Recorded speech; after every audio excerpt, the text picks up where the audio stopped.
Welcome in to Rover Sports, the podcast. I'm here. It's the Rover and Dave Podcast, a.k.a. the R and DP. That's what I'm thinking. The R and DP. Those are our initials.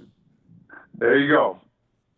So one thing I'm going to say, Dave, is I had a busy night last night. Shout out to my buddy Jason. First wedding in a while. A lot of wine in me last night, so we're powering through on this Saturday morning. Stop right there. You don't have any friends, Spence. Stop saying you have a buddy. You don't have any friends. Your only friends are these podcast viewers here, Spence. Don't lie to your podcast. Why did I get invited then, huh? You know why? Because I invited that kid to everything. And that's why he invited me out of guilt. No, he wanted a gift, Spencer. Stop it, Spence. Hey, he had to pay for my chicken last night. Oh. Chicken and mashed potatoes. There you go. Yeah, you're probably right. I mean, listen, I get along with the guy fine. Me and him, I could go on about my buddy Jason, but that's going to be a story for another day. Jason, I know you're listening. There you go. Let's get going on today. I know Jason's listening. Money. Buddy Jason. He is a buddy.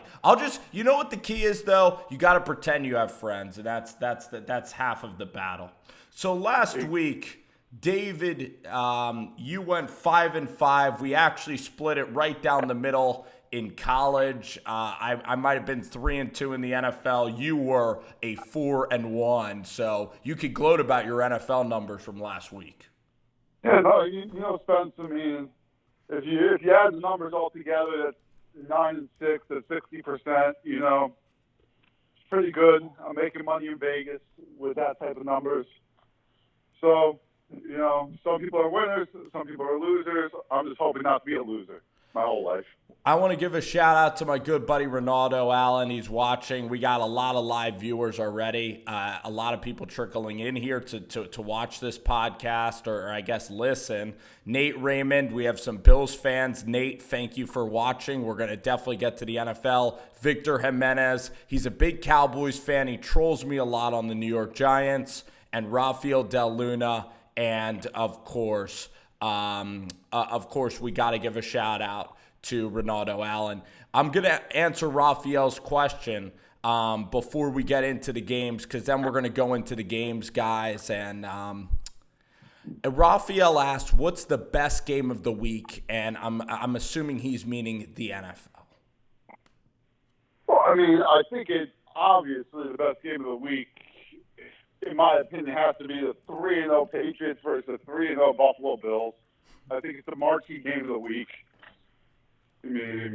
I think that's the game I'm really looking forward to watching. I mean, you could say that the Lions are technically undefeated against the Chiefs, which is another big game. But you know what? I don't see the Lions quite as contenders that the Bills could potentially be.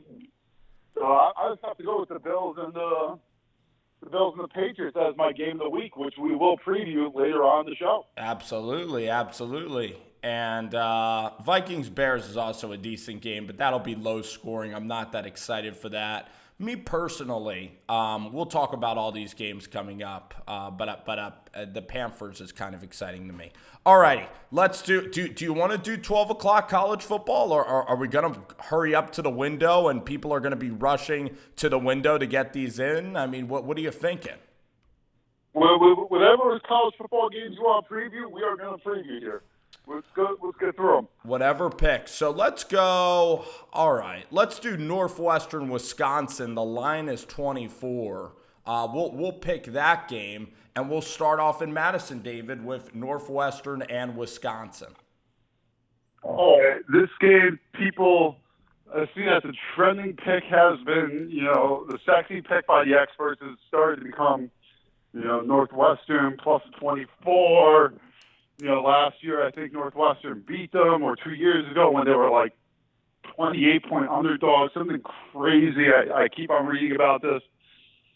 My big thing on this one, Northwestern has scored like a combined 17 points against Michigan State and Stanford. The only time that they scored 8 points all year was against UNLV.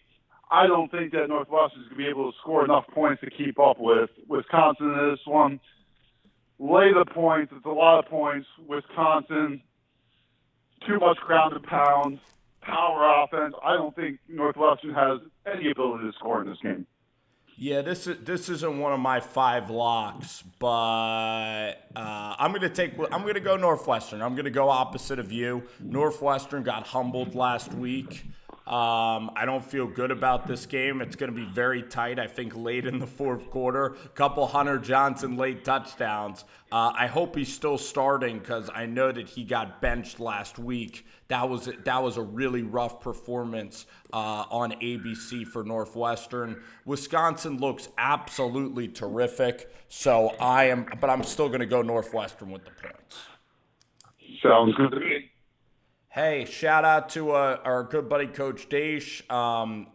Maryland football, I think they only play 2 weeks out of the season. I mean, their strength and conditioning program must be incredible because every single year they beat Texas the first week of the season. And I don't know what the heck is going on with that Maryland team, or maybe Penn State is just awesome. I don't know what the heck to make of last night's game.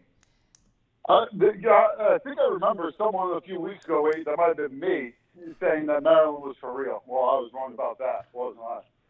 Oh, I thought you were going to brag and say, I saw this coming.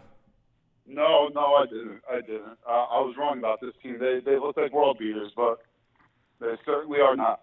Let me pick the game that I'm going to pick this game. And I'm excited to watch this because this game is really interesting to me coming up at noon.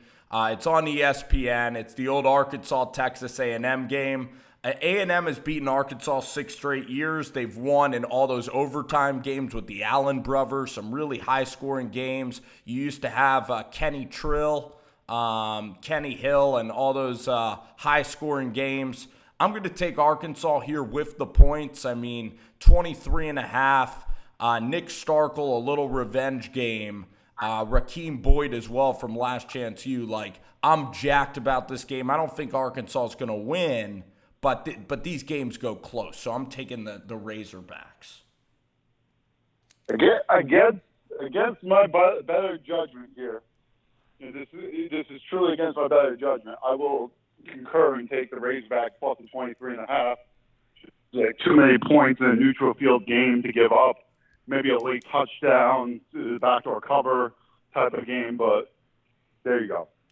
Alrighty, last 12 o'clock game. I think you're going to be watching this. A little Texas Tech with terrible loss to Arizona. Texas Tech, Oklahoma. Go ahead. It's 27.5 right now for the Sooners at home. Take Texas Tech. Wow, that was a quick one. Yeah, all we need is 4 touchdowns. Defense has improved. I know Bowman's out, but last year if that same quarterback is starting, I forget his name, the backup quarterback. The Jet. They struggled with him with Oklahoma last year. I think that Oklahoma is going to score early often, but 27.5, I think the defense has improved. I think that they can keep it close enough. All righty. I'm taking Texas Tech as well. And I'm going to open it up with a little Michigan State at Indiana, or Indiana at Michigan State. This is one of my locks. This is one that I have a lot of confidence in. I am going to take Sparty to beat Indiana. I'll tell you what, the quarterback, Lewerke, it looks like a whole different offense. Indiana looks terrible. It's only 14 points. I'm loving Sparty in this spot. Yeah, the thing is with Michigan State, it's like one of those Jekyll and Hyde type teams. Like, you never know what you're getting week to week with them. I'm a big Lewerke fan. I think he's a very good quarterback. Is he an NFL guy? He will be. When I say NFL guy, he'll be maybe a late round pick. I think he'll get an opportunity in the NFL. He'll be on a roster for a year or two. And it's going to be one of those what he makes of it. But this at 14, I could easily see it end up being a push. I'm gonna go with Sparty. Sparty again. All right, so we are in agreement on a lot of these. Some of these games are challenging. Do you have a 3:30 game that you want to go ahead and push to the envelope here? Yeah, the game I'm going to take. Wow, this is insider knowledge right here. Ole Miss versus Alabama. Yes. Take the over. The over to 62. Boy, that's a low number. Ole Miss plays zero defense whatsoever. Zero defense. I think Alabama can have a ton of points on them. I would say take Alabama in the cover, but with a 62, where it's only a 20.4-point differential between the 38 and the 62, it's almost as if you're saying Alabama's going to cover, this game's going over as well. So yeah, Dave, I'm glad we're doing this live because somebody is commenting on the audio, and some of y'all are watching right now. We have Ronald Enix is in the chat with Nate Raymond and all these guys. I want a quick audio check, so let's kind of see how it sounds. I think it actually sounds fine. I think it actually sounds okay so far. I might have been in a bad spot. I don't know. No, we're all good. We're good. I apologize, Dave, on interrupting you, but top streams. It's a little bit of an echo. You know what it is? It's that you're just a little bit loud on my Skype. I think that's gonna sound better now. Okay. Yep. I think it's gonna be better. Go ahead. I think it's good. Okay. Yeah.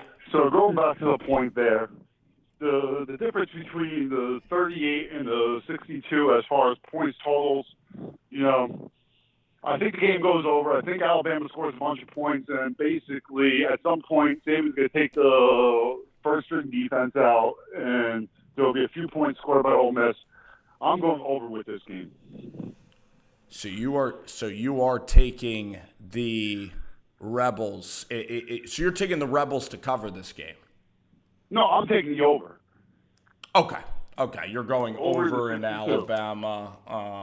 I agree. Now I am excited to see this new quarterback they're breaking in. I mean, I thought Matt Corral, like a 5-star out of he was a 5-star out of California. And remember, Florida wanted him as well. And this season, Corral has been absolutely awful. And I don't know if it's Rich Rod not developing him. He's not getting through his reads. But they have this other guy who actually went to the same school that Brett Favre did in Hattiesburg, Mississippi. Do you know the kid's name, David? Did you see him last week? J.R. Plumlee. Plumlee. Yeah, J.R. Plumlee. He is another Plumlee brother. Yeah, maybe not. Yeah, so, but by the way, Mississippi's defense, it's been good. Like against Cal, against Memphis. Now, you could say Cal and Memphis are not that good, but this defense under Mike McIntyre has been a lot better now. If you gave up 28 points to that Cal team, and if you watched them last night, you give up 28 points, two is going to score 50. So it's looking good then the lock. Yeah, like that's where I'm going with it. Is that there's going to be a lot of points scored. Okay, yep. So it's just we could try to get better reception for you, but someone says it's still they could still hear though. Someone says it just sounds like a little tunnel. So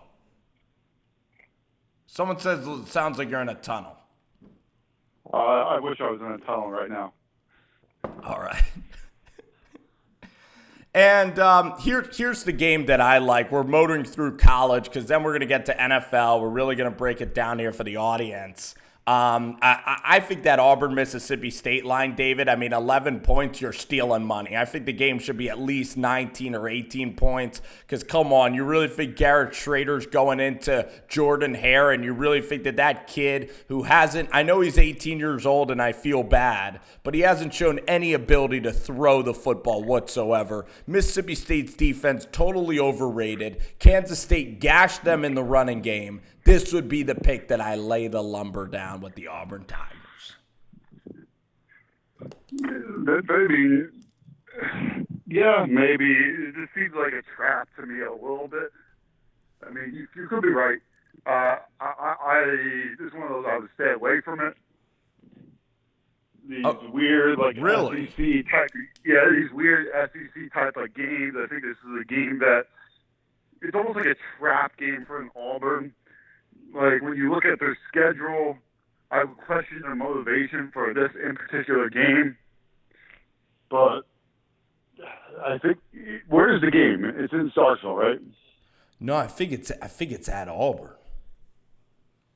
It's at Auburn. MH, how you doing? So Ace Jet says the audio is still an echo and muffled, not clear, but great content. I appreciate that. We're trying to make it our best content possible. 1 second.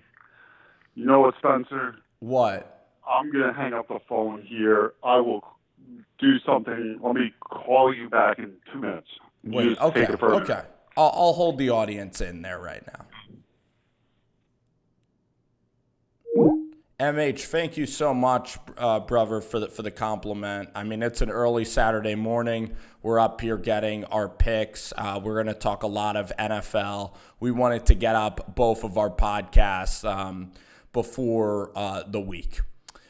I think Landon Collins, great question, MH. I think Landon Collins is overrated. I do believe, let's see how we're doing. I do believe that Landon Collins is overrated according to his market value. But when you go to Washington, I mean, I haven't had to talk about Landon Collins to anybody because the Redskins, Josh Norman, their defense, nobody analyzes. They just blame everything on Bill Snyder or on Dan Snyder. And really, when you go to Washington, I don't think your performance is that critically, I don't think it's that critically scrutinized. All right, we have David back on the line. Let's see how this works. I'm sorry, David. I apologize, and I apologize to listeners a little bit. How are you? I tried a different source. Let's see if it sounds better now. Okay, I hope that that the people can listen to the show and it good. Okay, let's find out. So what are we talking about? Whatever. This is as good as it's going to get, all right? This is as good as it's going to get. So essentially, someone asked a question about Landon Collins. That was a question, but I want to wrap up our college picks here. All right? Okay, so you got that last game with Auburn. Auburn. I'm going to take Notre Dame against Virginia today. I think Virginia is terrible. Notre Dame's defense should be able to hold them a little bit, minus the 10.5. Okay, let's see how many picks we got. You got 6 picks. You got four more picks. You could do Kansas State, Oklahoma State, or Oregon State, Stanford. You got 4 more picks to make, David. Go ahead. Okay, we're gonna rapid fire through. We're gonna take Louisiana Tech minus the 9. We're gonna take South Carolina minus the 3. Utah State minus the 24. And let's do Nevada minus 2.5. I like it a little late. You got to sprinkle in the late night. Carson Strong and that Hawaii, Nevada. That's going to be fantastic, isn't it? Oh, it's going to be great. Oh, I cannot wait for the late night game. My picks here, I'm gonna share my 4. I'm going with the Washington Huskies. So I'm going to take them minus the 11 with Matt Fink on the road. I really like the Huskies in this spot. I'm going to take the Golden Gophers. I get them at an even price. Minnesota, my Golden Gophers. I'm going to take them. And then I'm going to also take a team that's very near and dear to your heart, or this game, is Baylor, Iowa State. I am actually going to take Matt Rule and Baylor, and I get 3 points there. There you go. There we go. What do you think about those picks? They're just as good as anyone's. We'll see how it all works out. It's all thrown at a dartboard. I'll also take Kansas State will be my last pick. Okay, so we got them all. We have a big NFL audience. It's time that we flip to the NFL. And let's talk about a big-time game to open up NFL Sunday. We were right on this Giants team. It is Giants and the Washington Redskins, and it's a 3-point line. I think that the Giants can absolutely win this football game. Yeah, I mean, the Giants definitely can win this football game. I mean, Daniel Jones, if he shows you what he did last week, the Giants will win this football game. The only thing that, as a Giants fan, I'm scared of is, does this defense show up against one of the worst offenses in the NFL? Can this defense, for the first time this year, show the ability, and not just for a half where they're getting pumped up, and we could say that Daniel Jones brought them back, and they only gave 3 points in the second half. For a full game, do they put that effort in and keep it under the 28-point mark? I am assuming they can. I'm hoping they can. If they do that, I think that the Giants will be able to score enough points. So, I would agree. Giants -3 here should be the play. I'm honestly expecting to see Dwayne Haskins by the second half. So you think that the Giants can really slow down Keenum in the first half then? Yeah, they haven't shown too much. Keenum, their only success last week was when the Bears were kind of in this prevent defense for a little bit, and then bend but don't break. But then it seemed like when the Bears really needed to make the stop in the fourth, they made it easily. So I don't have much faith in Keenum. I don't think anybody does, even his own parents. And I'm so happy Dwayne Haskins is not playing because Case Keenum, it's not even that much about Dwayne Haskins. It's just I've never been a Case Keenum guy. Even when he won the Miracle in Minnesota, I just love going against Case Keenum. He just has a noodle arm. In the New York, I just think this New York defense, DeAndre Baker's playing a lot better. The Giants have a ton of momentum and swag after a huge win. Practice was probably fantastic this week. And Jay Gruden's coaching for his life. I just think that the Redskins are also really unhappy just being Redskins. And Dwayne Haskins, maybe the guy is not ready. David, I don't know if you've been following Dwayne Haskins on Twitter, but he's putting out all these subliminal messages about how he wants to start, and you don't see him with Case Keenum. And this Daniel Jones and Haskins rivalry, how do you think Haskins' career is going to pan out, or at least this rookie season? I know that that's almost an impossible question, but how do you think this rookie year is going to go for Dwayne Haskins when he does play?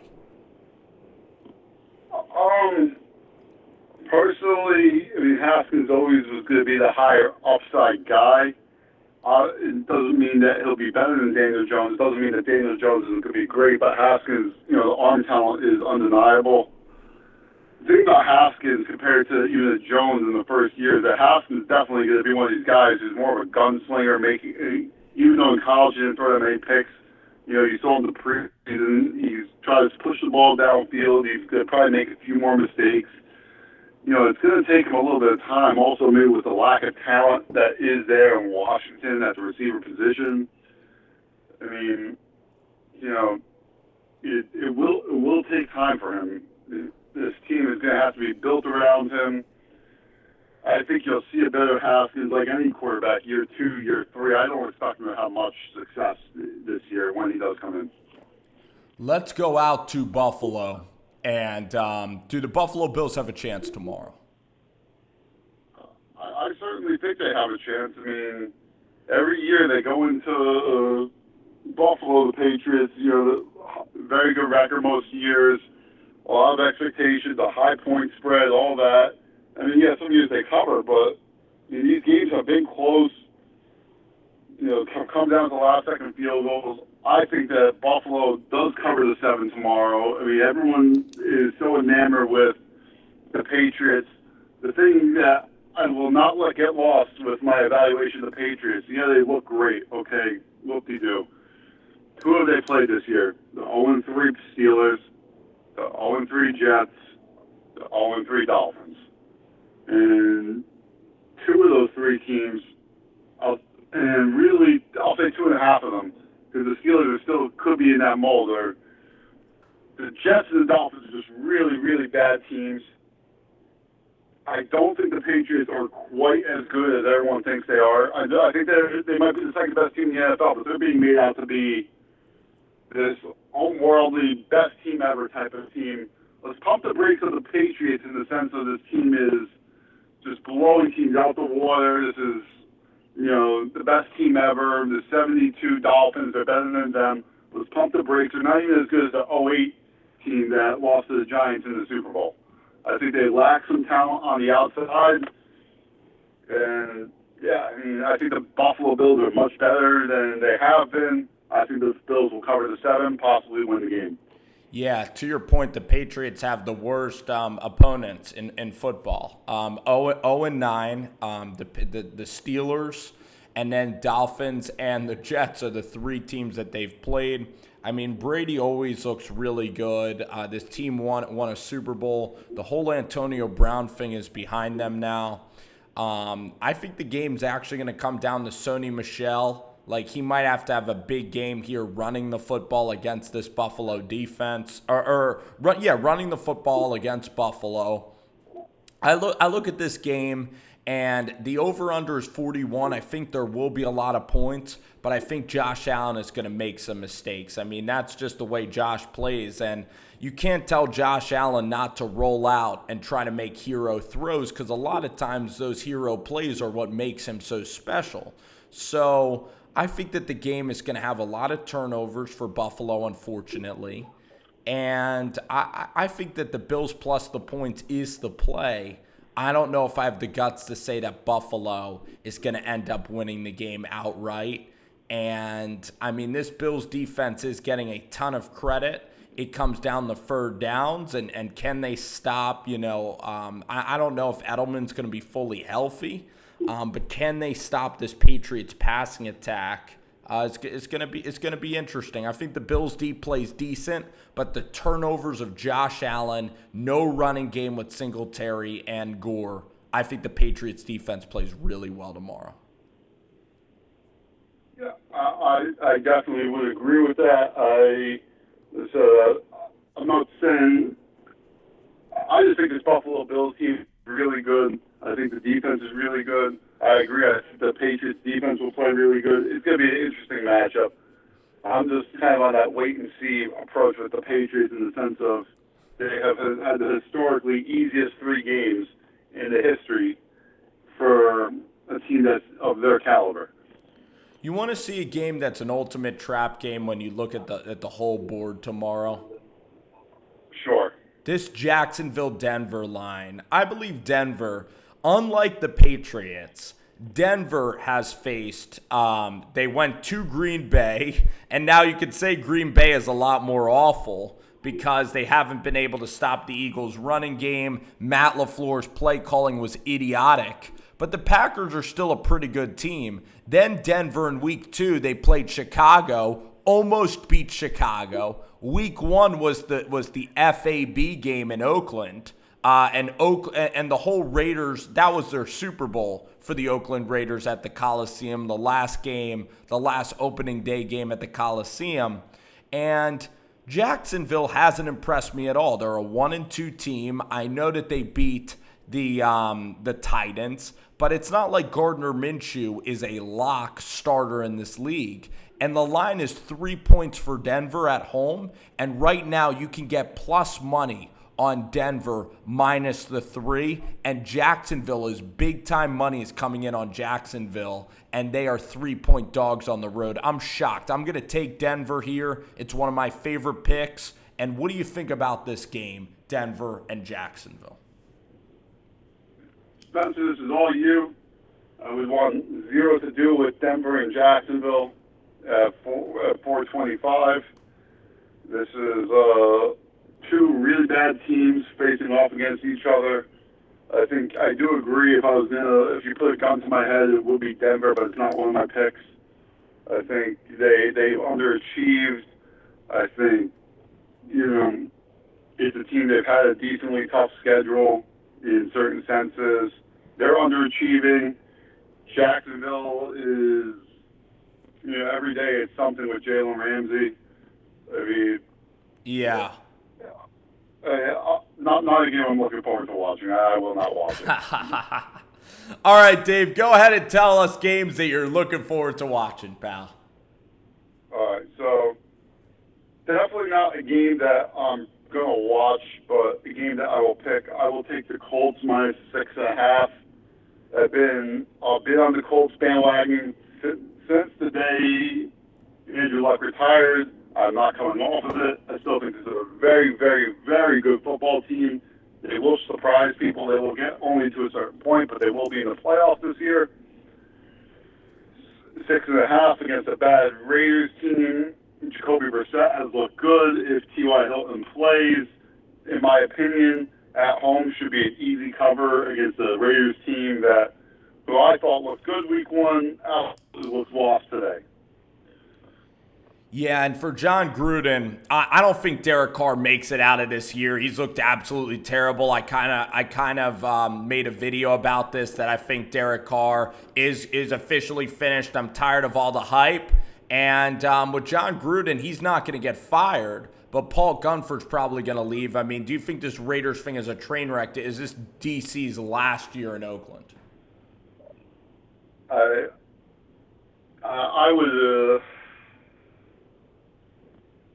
I'm going to say he will be there next year. I don't know that he will be the starter come when it's all said. I think that John Gruden's a different type of a guy. I don't know that John Gruden's going to go in there without a veteran quarterback. And I'm not talking about the veteran quarterback as you're saying, like Mike Lennon is your veteran backup. I don't think John Gruden's going to go in there without a guy who's a starting caliber quarterback as a veteran, even if they draft a rookie. Yeah. It could be last year as a full-time starter. I just tend to believe that John Gruden's not a guy who's going to go in there with just a rookie as his starter. So I'm going to say no. So you're taking the Indianapolis Colts. So far, you're taking Bills, Colts, and Giants. I am going to also take the Giants. I have the Denver Broncos as well. I'm going to wrap up my picks, and then, David, you're going to do the same. We got college football in less than 20 minutes. We've made it. This is such an exciting time of the week and of the year. I am going to take the Seattle Seahawks. Kyler Murray. I need to do a film review on Kyler Murray. I've been watching his game I've been watching Kyler versus Carolina, and what teams are doing is they're dropping 7 guys into like this cover 3 coverage. They're just playing zones on Kyler Murray, and he's just too small to look into and find the holes in the middle of the zone. And this offensive line is so bad that you could put 6 in a box and you could stuff the run every time because they have no interior offensive line. I mean, the play calling was absolutely terrible. David Johnson, the most overrated fantasy guy of this year. The Cardinals have been a massive, massive disappointment, and the Seahawks are going to take them out again. 5.5 is this line. An angry Seattle team. I don't like Arizona one bit. I'm also going to go to Minnesota and Chicago. And since you picked an over-under, I'll go ahead and I'll pick an under. I know it's 38 points, but this is going to be an ugly, ugly game late into the fourth quarter. I think the Vikings have a really good chance to win this game. Keep it away from Kirk Cousins' interceptions. Run Dalvin Cook. Run Madison. And I think that the Vikings can win, but I'm not going to pick the Vikings. I'll pick the under. And then the last pick I'm going to go with is the Dallas Cowboys. I'll take them with the 3 points as well over New Orleans. So you made 5 or 6 picks, Spencer? Denver Cowboys, Giants, Seahawks, and so I picked Denver Cowboys, Giants, Seahawks. I'm also going to take Cincinnati. Dang it, I'm sorry. I'm having a lot of indecision. I'm going to take, where's this Houston Texans line? I'll take the Texans, 4 points. Texans. Take those 4. So 6 games. No, I picked Seahawks, Giants, Texans, Denver Cowboys. Those are 5. And Spencer, did you just forget? You just said you were picking the under, and I erased that. You previewed the game, you took the under, and then It never happened. It never happened. Okay. It never happened. Okay. All right. I love it. I love it, Spencer. I'm sorry, David. It's an early morning, pal. I know you're still drinking your green tea, trying to power through this, Spencer. I'm reeling bad. Go ahead, man. Let's hear your picks, and I'll criticize them. Okay, we're gonna take the Cowboys minus 2.5. I don't think Chopper style Teddy Bridgewater can keep up with Dak and the boys. And I am going to take, for my 5th and final pick,